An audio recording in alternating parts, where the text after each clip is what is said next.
Semangat Indonesia untuk Indonesia yang lebih baik.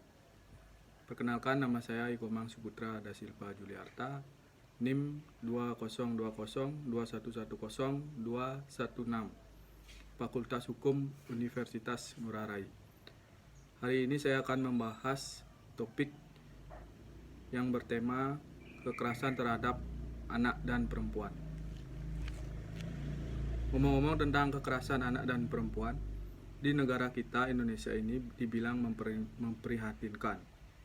Hampir tiap hari kolom berita di televisi pasti ditemukan kasus-kasus kekerasan yang terekspos.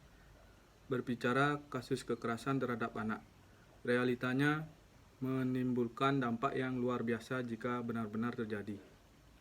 Kekerasan terhadap anak tidak lepas kaitannya dengan orang tua. Berawal dari orang tua yang memaksakan kehendaknya terhadap anak, para pelaku dapat diancam aturan yang terdapat dalam Undang-Undang Penganiayaan Anak, yakni pasal 80 ayat 1 KUHP yang merumuskan setiap orang yang melakukan kekejaman, kekerasan atau ancaman kekerasan atau penganiayaan terhadap anak dipidana dengan pidana penjara paling lama 3 tahun 6 bulan. Ada dua hal yang membuat orang tua melakukan kekerasan pada anak, yaitu 1. Faktor biologis.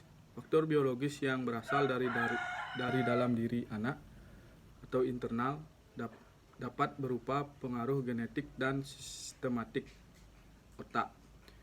2. Faktor lingkungan. Faktor lingkungan yang berasal dari luar diri anak atau eksternal dapat berupa kemiskinan, dan dampak yang terjadi pada anak adalah mengganggu tumbuh kembangnya. Efek negatif dari kekerasan pada anak juga dapat berupa terganggunya perkembangan otak serta strukturnya. Hal ini mengakibatkan penurunan fungsi otak di bagian tertentu yang bisa berujung pada penurunan prestasi akademik dan gangguan kesehatan mental pada saat dewasa.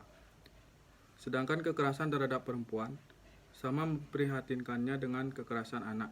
Anggapan bahwa perempuan adalah kaum lemah itu yang memicu perempuan diberlakukan semena-mena.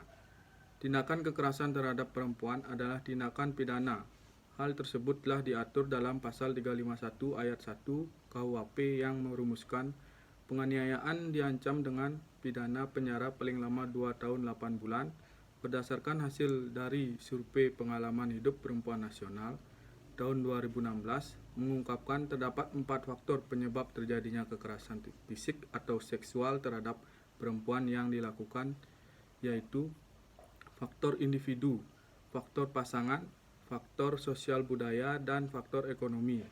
Dan dampak yang terjadi pada kekerasan terhadap perempuan yang bersangkutan adalah mengalami sakit fisik, tekanan mental, menurunnya rasa percaya diri dan harga diri, mengalami rasa tidak berdaya, mengalami stres pasca trauma, mengalami depresi, dan keinginan untuk bunuh diri.